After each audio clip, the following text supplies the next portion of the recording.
여기 있는 이 그래프가 뭔지 아시죠? 이건 글로벌 템퍼러처 스트라이프라고 해서 지구 온도 줄무늬라는 것입니다. 이것은 레딩 대학교라고 영국에 있는 교수인 에드 호킨스라는 분이 만들어낸 거예요. 1850년에서 1900년 그 사이 평균 온도를 우리가 산업화 이전 온도라고 부르고 있습니다. 그렇게 부르기로 약속을 했어요. 그래서 그 온도에 비해서 지금 얼마나 오르고 있는가, 이게 굉장히 문제인데, 이 에드 호킨스 같은 교수님은 사실 1850년에서 1900년 사이 평균 온도가 아니라 1970년에서 2000년 사이 온도를 평균으로 잡아서 그것보다 낮으면은 푸른 계열, 그것보다 높으면 붉은 계열로 나타냈는데, 아마 저 오른쪽 끝을 보시면은 붓다 못해 이제 검붉어지는 그런 시대를 우리가 살고 있다는 걸 알 수가 있을 거예요. 그래서 우리의 지금 우리가 살아가고 있는 지구 표면 온도가 얼마나 빠르게 올라가고 있는가, 그걸 표현하기 위해서 저분이 카피 레프트입니다. 그래서 누구나 저걸 가져다 쓸 수 있고요. 또 지역별로 온도 상승의 폭과 정도가 다르기 때문에 지역별로 만들어 보라고 권고를 했고, 여러분들이 구글링을 해보면 각 지역별로 그 온도가 나와 있을 겁니다. 자, 그러면 이게 왜 그런 문제가 발생을 했느냐? 이 이산화탄소라는 게 대표적인 온실 기체인데, 이 온실 기체가 하는 역할은 뭐냐면, 태양으로부터 복사에너지가 지표면을 데우고 바다를 데우고 지구 복사에너지로 바뀐 다음에 적외선의 형태로 다시 우주로 방출이 되는데, 그 사이에 대기 중에 온실 가스, 온실 기체가 있어서 방출되는 적외선의 일부를 흡수하게 됩니다. 그러면 지구 표면의 온도가 데워 따뜻하게 유지가 되는 거죠. 그런 작용이 있었기 때문에 사실 지구의 생명체가 살 수가 있었어요. 일정 정도 따뜻했기 때문에.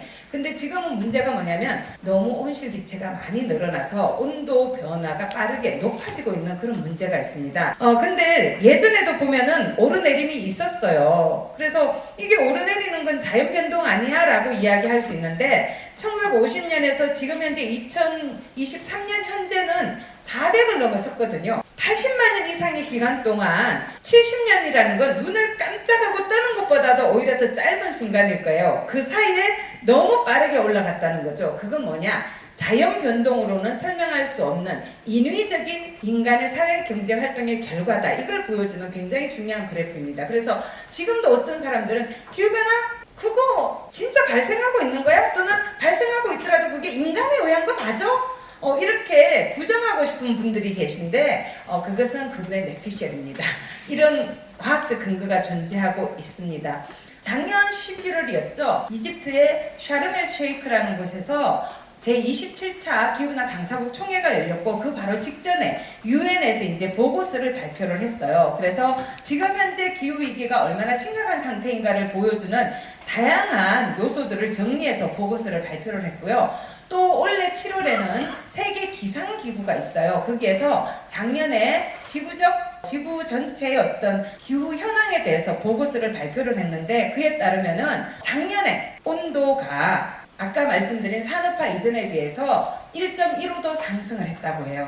근데 사실은 이거는 평균 온도가 1.15가 상승한 거고요. 지역에 따라서 또 때에 따라서는 사실 1.5를 넘어선 적도 있었습니다. 1.5도를 넘어선 적이 여러 날 있었습니다. 특히 7월에. 그래서 이것은 평균 온도이기 때문인데, 올해 같은 경우에는 굉장히 기록적으로, 여러분들이 올해 여름 어떻게 느끼셨어요? 굉장히 더웠거든요. 근데 그 더웠던 게 실증적인 과학적 근거를 통해서 밝혀지고 있는데, 1940년 이후로는 월별 온도 통계를 내왔대요.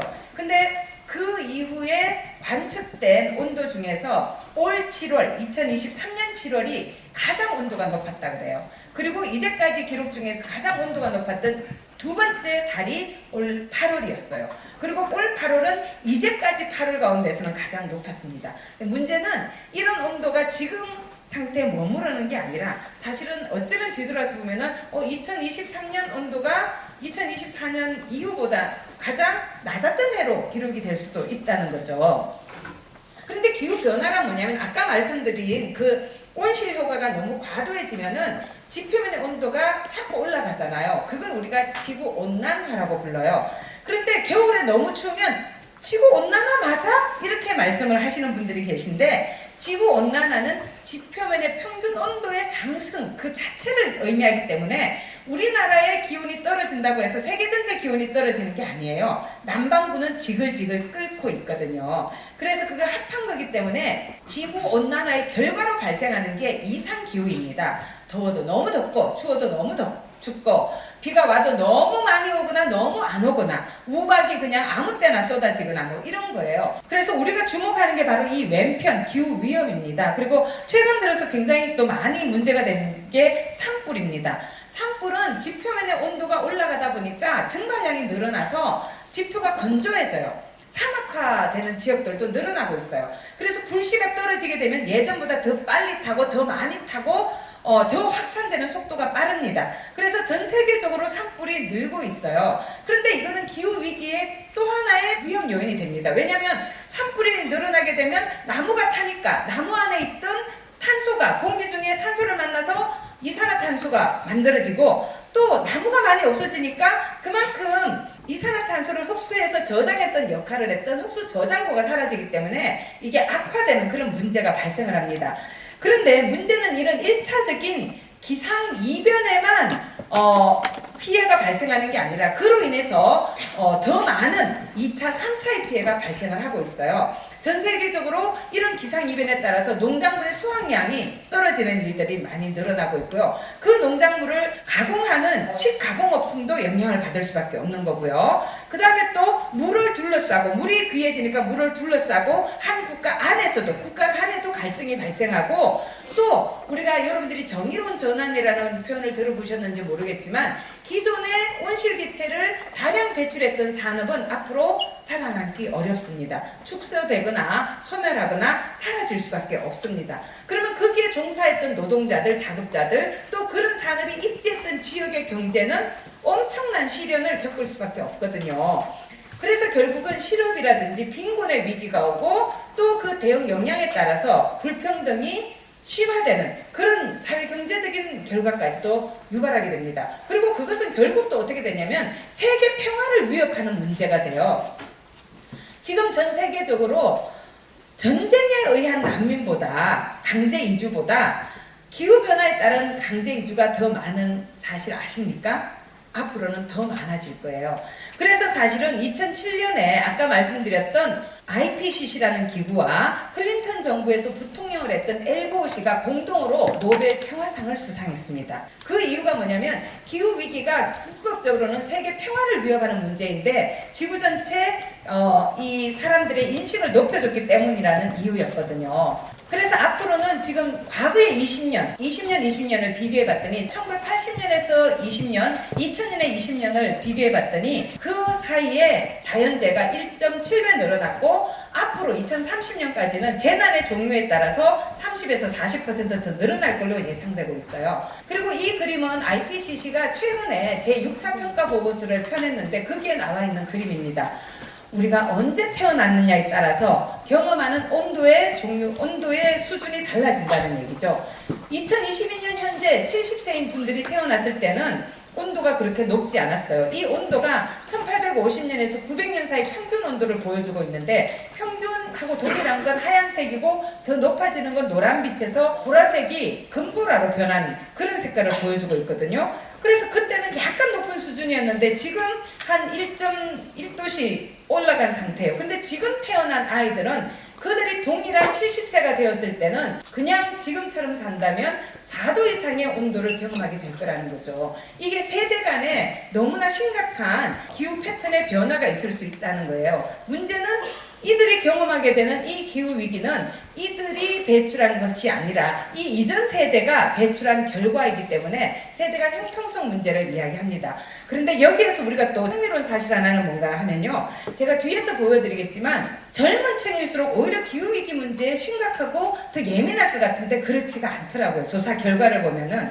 근데 그게 왜 그러냐면 이 친구들은 태어났을 때부터 이미 이런 상태에서 태어났어요. 그래서 그들이 경험하는 기후 상태는 예전하고 어떻게 다른지 느낄 수가 없어요. 그래서 이런 걸 우리가 뭐라고 표현하냐면 세대 간 환경 기억 상실증이라고 표현을 합니다. 그들이 경험하는 환경 조건이 다르다는 거죠. 그래서 알려줘야 돼요. 예전에는 그렇지 않았다는 사실을. 그래서 환경 교육이 중요합니다.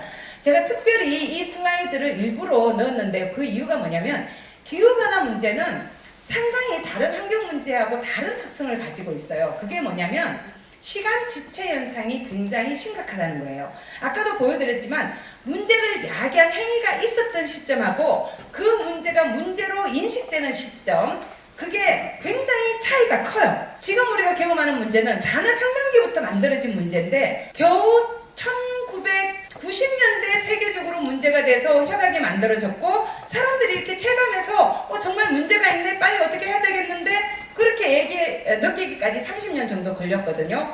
그런데 이건 뒤집어서 또 어떤 문제가 있냐면요, 이 문제를 해결하기 위해서 지금 어떤 조치를 취해요, 정치인들이. 근데 그 효과가 당장 체감되지 않아요. 예를 들면 정치인들이 건물을 짓는다, 도로를 닦는다 이러면은 금방 눈에 보여. 아, 그 사람 뭐 하나 했구나, 이렇게 칭찬할 수 있어요. 근데 기후위기 대응을 위해서 뭔가 정책을 만들고 이렇게 하면 금방 눈에 띄지 않아요. CO2 많이 줄어들었는데? 온실기체 다 엄청 줄었는데? 이렇게 우리가 못 느끼잖아요. 그래서 표를 얻기가 어렵습니다. 그래서 중요한 게 뭐냐, 제가 기후시민대기에서 강조하는 게 정치적으로 우리가 각성돼야 되고 정치인에게 계속 시민들이 요구해야 되는 거예요. 유럽의 정치인은 기후위기 문제에 관심 안 가질 수가 없어요. 왜? 안 가지면 표를 얻지 못해서 정치인이 될 수가 없어요. 근데 우리나라 시민들은 그런 것들에 대해서 별로 내가 표를 줄까 말까 결정을 할 때 기준으로 삼지 않아요. 그리고 선거가 끝나고 나면 그러면 나의 역할이 끝났느냐? 그렇지 않습니다. 그 사람은 누가 되든 우리의 대표이기 때문에 계속해서 이 문제에 관심 갖도록 압박을 하고 요구를 해야 되는 거거든요. 그런 문제가 있어요. 특히 그리고 아까도 말씀드렸지만 기후위기 문제는 불평등 문제가 같이 연결이 돼 있어요. 기후위기를 야기한 사람들, 책임 있는 사람들은 더 많은 온실기체를 배출한 사람들인데 너무나 아이러니하게 그 문제로 인해서 영향받고 고통받는 사람들은 책임이 별로 없는 가난한 사람들이거나 어린아이들이거나 미래세대거나 이런 문제가 있거든요. 그렇기 때문에 불평등의 위기가 심화될 가능성이 굉장히 있습니다. 그리고 특히 제가 강조하고 싶은 건 제가 유퀴즈에 나와서도 시민이 무엇을 할 것인가 그 이야기를 했는데 그러면 어떤 분들이 이렇게 얘기해요. 왜 시민 보고 그래? 기업이나 정부한테 얘기해야지. 얘기 다 해요. 근데 그때 질문은 시민이 뭘 하면 좋겠습니까? 라고 물었기 때문이고 여러분도 시민이기 때문에 시민이 뭘 할 수 있는가를 말씀드릴 뿐입니다. 기업을 만나면 기업이 해야 할 일을 이야기하고 정부를 만나면 정부가 해야 할 일을 당연히 이야기합니다. 근데 저는 모든 문제의 열쇠는 시민이 쥐고 있다고 생각을 해요. 정치인을 뽑는 것도 시민이고 기업이 만들어 놓은 물건을 사주는 것도 시민이고 소비자이기 때문이에요.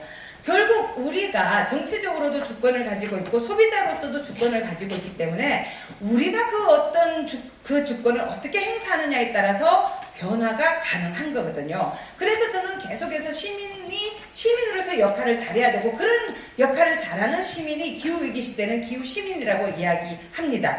네, 그래서 탄소 중립이라는 표현이 있는데 탄소 중립은 뭐냐면 이 중립, 제가 북한에서도 이걸 어떻게 표현하느냐 찾아봤더니 거기는 령탄소라고 하더라고요. 령탄소, 령이 0이라는 뜻이에요. 넷절인데 그 의미가 뭐냐면 배출과 흡수를 동등하게 해서 대기 중에 추가 배출되는 양을 제로로 만드는 것, 그게 탄소 중립이에요. 근데 이렇게 얘기하면 너무 쉽게 느껴져요. 배출하고 배출한 만큼 흡수하고 그래서 소위 말하는 똔똔 그렇게 하면 0 되겠네 그렇게 생각하시는데 너무 어렵습니다. 배출한 걸 흡수하는 게 쉬운 일일까요? 어렵죠. 그래서 정말 정확하게 표현하자면 배출을 최대한 줄여야 돼요. 지금 현재 우리가 배출하고 있는 게 이 정도 노란 화살표라면 이걸 줄여서 이렇게 맞춰야 됩니다. 우리 가만히 있어도 배출해요. 왜냐하면 숨 쉬죠, CO2 나오죠, 방구 뻥 끼면 메탄도 나오죠, 그 다음에 우리 늘 먹죠, 이동하죠. 가만히 있어도 우리는 배출을 해요. 배출 제로로 만드는 건 불가능합니다.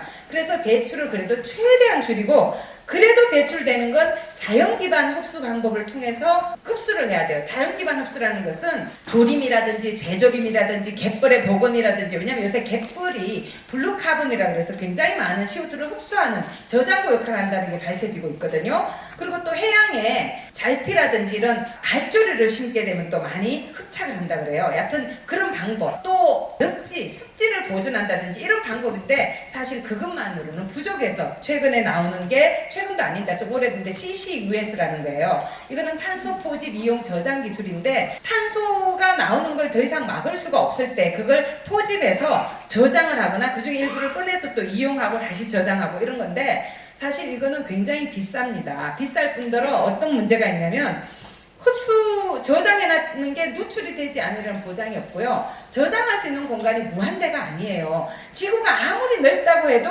다 모든 곳에 다 저장할 수 없어요. 지진이 발생해 보세요. 어떻게 되나? 그래서 지질학적으로 안정적인 곳에만 저장할 수 있고요. 우리나라 같은 경우는 저장할 공간이 거의 없습니다.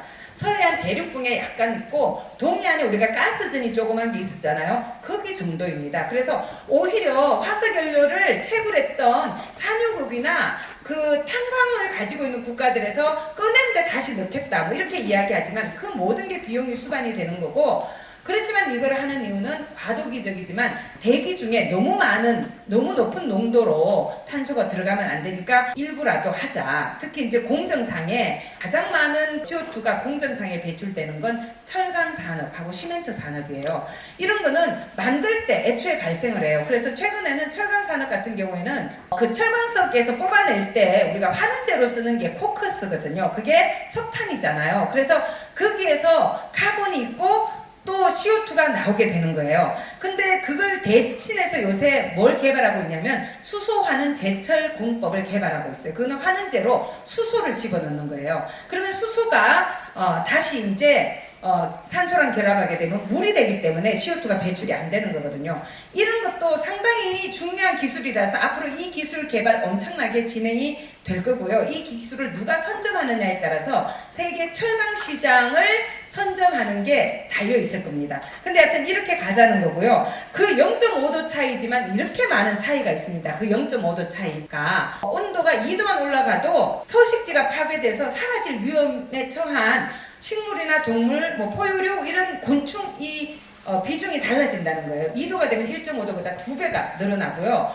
특히 지금 해양의 온도가 올라가는 게 굉장히 문제거든요. 이제까지 온도가 올라간 게 90% 이상을 해양이 흡수를 해줬는데 그래서 육지의 온도가 이렇게 올라갔지만 해양 때문에 덕분에 덜 올라간 거예요. 그러면 해양은 아무 문제가 없겠어요? 해양의 온도가 올라가니까 해양의 여러 해양 생태계가 교란이 되고 있고요. 또 해양의 온도가 올라가면 부피가 늘어나서 해수면이 상승하고 있어요. 그래서 그런 것들 때문에 이제 산호초가 지금 거의 다 사라지고 있거든요. 산호초 자체가 없어지는 것도 문제지만 그게 서식하는 물고기들이 많기 때문에 해양 생태계가 교란되는 지표로 우리가 사용하고 있습니다. 여하튼 앞으로 우리가 가야 될 게 이 길이에요. 이제까지 이렇게 늘었는데 이걸 이렇게 꺾어서 2025년이 되기 전에 꺾어서 내려가야 되는데 너무 어렵죠. 제가 탄중이 위원장일 때 저를 만나는 사람들이 뭐라고 이야기했냐면 2050 탄소 중립 가능해요? 그거는 정말 궁금해서 가능할까요? 이게 아니에요. 가능 안 하잖아. 이 뜻이었거든요. 근데 우리가 어떤 일을 할 때 하고자 하지 않은 하기 싫으면 핑계를 찾고 하려고 하면 방법을 찾는다 그랬어요. 저는 이제는 우리가 질문을 바꿔야 할 때라고 그렇게 말씀을 드렸어요. 2050 탄소 중립 가능할까를 묻지 말고 이제는 2050 탄소 중립 어떻게 가능하도록 만들 것인가를 물어야 된다는 거죠. 방법이 없느냐? 있습니다. 지금 여기 보면은 IPCC가 뭐라고 이야기했냐면요. 지금 현재 우리가 가지고 있는 기술 또 우리가 동원할 수 있는 행동의 변화 이런 것만으로도 절반 이상의 온실가스를 줄일 수 있다고 이야기하고 있어요. 문제는 그럼 뭐라는 거예요? 정치적인 의지와 시민과 기업의 실천이라는 겁니다. 우리가 현재 가지고 있는 제도, 법, 정책 지금까지의 삶이 더 잘 되도록 만들기 위해서 우리가 수립해 놓은 거거든요. 그렇기 때문에 지금 우리가 가지고 있는 모든 제도, 정책, 법 바꿔야 돼요. 그게 쉽지 않은 거예요. 그리고 우리의 생각과 우리 생활 방식도 이제까지 살아왔던 탄소 문명에 최적화된 그런 모습이기 때문에 그런 생각이 돼 그걸 바꿔야 되는 거예요. 우리가 할 수 있는 일 너무너무 많습니다. 여러분들이 세상의 트렌드를 읽는다면 우리가 어떤 트렌드에 맞춰서 시민적인 활동을 해야 될 것인가 그걸 생각해 보시는 계기가 되면 좋겠습니다. 그 뒤에 소속 얘기도 있고 막 있는데 그거는 생략하도록 하겠습니다. 예, 감사합니다.